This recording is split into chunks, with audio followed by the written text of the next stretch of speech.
So I want to give you a little bit of my backstory as we go into one of our first exercises, which is on visioning.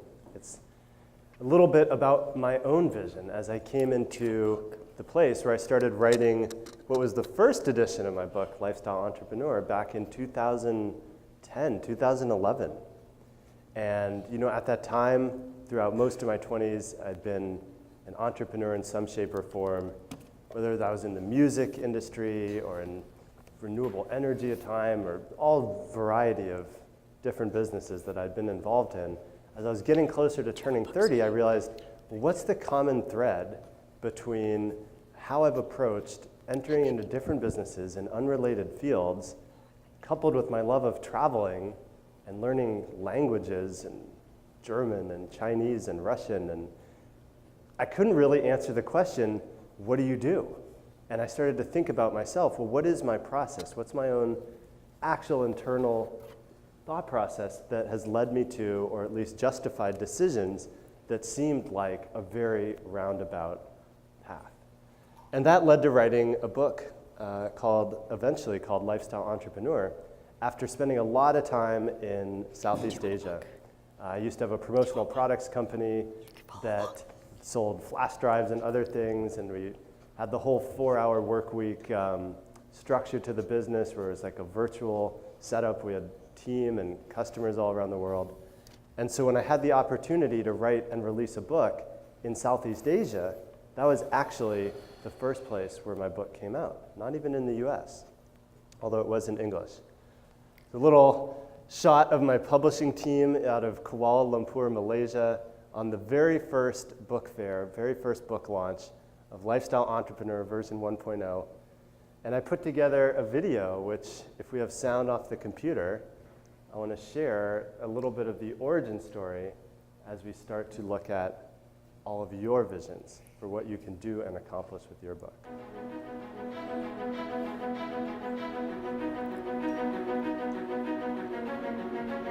We're in Book Fest in Malaysia here in Kuala Lumpur City Center, right under the Twin Towers, Petronas Towers, and I'm about to go on stage and talk about my book to this wonderful audience here.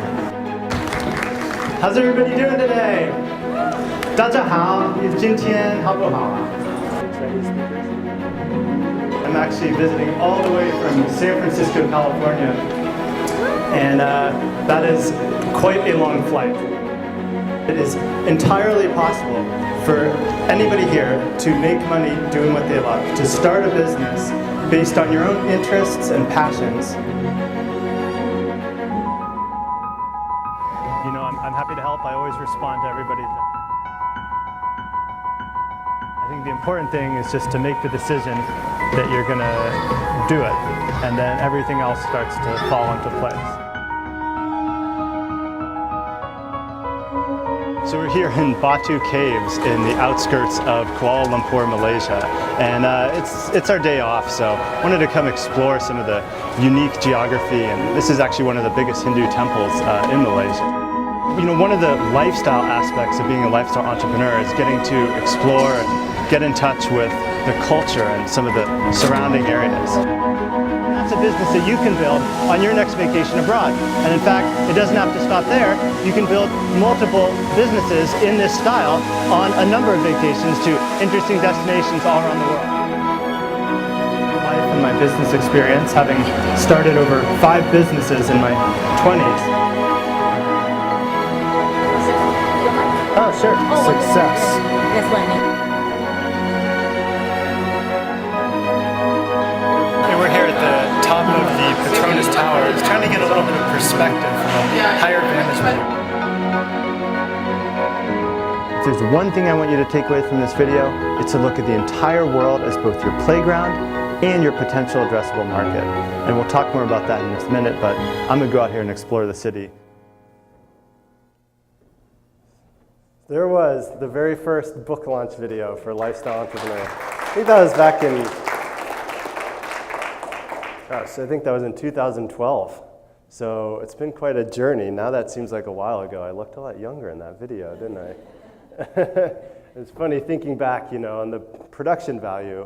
I'm really happy with how it turned out. And there's always a story behind the scenes, right? There's always going to be a story behind the scenes of your book, no matter how great, how polished it looks at the end of it. There were some of those shots where we're standing next to the edge of a waterfall, and there's like 10 Malaysians there watching this funny-looking white dude in like a t-shirt with a film crew standing on the edge of a waterfall talking about starting businesses in English. But sometimes you got to go a little bit outside of your comfort zone to get the shot or to get the pieces into place to ultimately present that complete composite picture that you want to share with the world. So I'm glad that I got to share that with you. And there's a little success shot, jump shot I like to celebrate after the first book talk when my book came out. And really where that led, what I saw as the opportunity in releasing my book in another country, in Southeast Asia, in Malaysia and Singapore. When I had the opportunity to do that, I wasn't 100% committed to the idea of being an author, and I really didn't know I was going to move into publishing from there. But what I saw was if I took the opportunity to be sort of a bigger fish in a smaller pond, and I had a publisher that really put some heft behind that book launch, which I'll share more about tomorrow, but I said if I can use that as the basis to get a publishing deal with a US publisher where I have more bargaining power, more leverage because there's actually a story there, then that's the approach I wanted to take. So what ended up happening is later that same year, I went to an event similar to this for authors, and I had a goal in mind when I came to that event. Some of you may have a goal in mind specifically coming to this event. My goal for that event was to basically corner the founder of Morgan James Publishing and give him a copy of my book and tell him it was a bestseller in Asia, which it was at that time, and tell him that he should publish it. And so I did find the president, David Hancock, at that event, and I talked to him, and he said, yeah, this seems like the kind of book that we'd like to publish. I said, okay, great, that's one. Took another copy, went over to the publisher, Rick Frischman for Morgan James Publishing, and I said, Rick, this book came out in Southeast Asia, and it's been doing well over there, and I think it's just the kind of book that Morgan James would like to publish. And he looks at it, flips through, he says, yeah, this seems like the kind of book that we like to publish. I said, all right, great, there's two. And I took another copy, went over and found the senior acquisitions editor for Morgan James. And his name was Terry. I said, Terry, let me talk to you for a minute. Here's this book. It came out in Southeast Asia. It's doing well over there. I think you guys would be the perfect publisher for it. He looks at it, says, yeah, it seems like the exact kind of book we'd like to publish. I said, okay, great. Well, come over here. And I got David and Rick and their acquisitions editor together. I said, I've talked to each of you over the course of this weekend, and you all said this is exactly the kind of book you'd like to publish. So how about you publish it? A few weeks later, I had this in my inbox. Congratulations, your manuscript proposal, Lifestyle Entrepreneur, has been accepted by Morgan James Publishing. Right? It was okay. It was okay. There's more to the story, but the piece that's important now is one, coming to an event with a clear ask or with a clear want for what you want to accomplish. And I guess if there's a second piece there, it's just to take bold action. I mean, you guys are here. You guys have already taken action to be here. Making bold requests, asking boldly for what you want, usually it has some pretty great positive consequences. And if it doesn't work out, part of the game is getting okay with things not going your way 100% of the time. And one of the things we'll talk over the weekend, especially when it comes to book marketing and trying out different ideas for launches and all this stuff that we do, I'll be the first to tell you, half of it doesn't work, right? Maybe more than half. But how do you know which half works and which half doesn't until you try it? And so there's something about being in the process, being willing to show up and try a bunch of different ideas, take a bunch of creative, maybe left of center approaches to getting your book out and also just generally marketing and building your own business and brand. But maybe half of them or more won't work, right? Any baseball fans in here? I'm not the hugest sports fan, but I'm going to try one. Right? Even Babe Ruth, right? One of the greatest home run hitters of all time. What was his lifetime batting average? It's like 3 something, right? So that means out of every 10 pitches, he's missing 7 of them, right? One of the greatest home run hitters of all time. You don't need to bat 1,000%. You don't need to bat 500%. Even if you're showing up and trying something new consistently day after day and week after week, it's more about attuning your mind to what is working and latching onto that and saying, how do we amplify and expand that? And for the things that aren't working, how you develop the filter to be like, okay, well, I've tried it up to the point where I'm pretty clear it's not going to work, and then just being okay with letting it go. Right? So this is the result of taking a bold action by asking for exactly what I wanted. And so I encourage all of you here this weekend, as you get more clear on exactly what you want, ask for it. Maybe there's somebody in this room, maybe it's from me, maybe it's from Laura, maybe after you get to know my dad, it's from him. Who knows? But once you get clear on that, this is a space of potential and possibility that I want you to take full advantage of. And so the result of that, I rewrote the book, and I updated it from the first couple pictures I showed you to something that probably looks more familiar to many of you now. And I'll tell more about actually releasing that in the US and what ended up happening.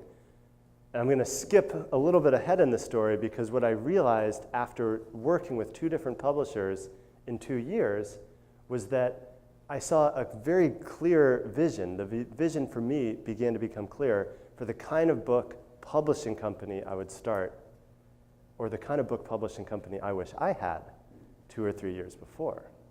Right? So there's a few lessons in this story that can be applied to your own writing.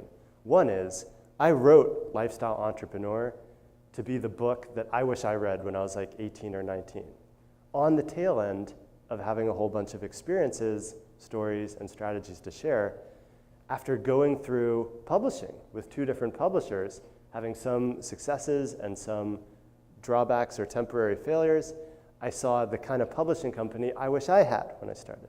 So how many of you in here writing your book have thought of writing the book that you wish you had 1, 3, 5, 10 years ago or more? Anybody? Show of hands. Yeah. It's not everybody. It's not for everybody's genre. But it's a really, really helpful approach to start by saying, well, what would I share with somebody who's where I used to be a few years ago that would really help them move the needle, cut off some trial and error, and get results faster? That was my mindset going into this.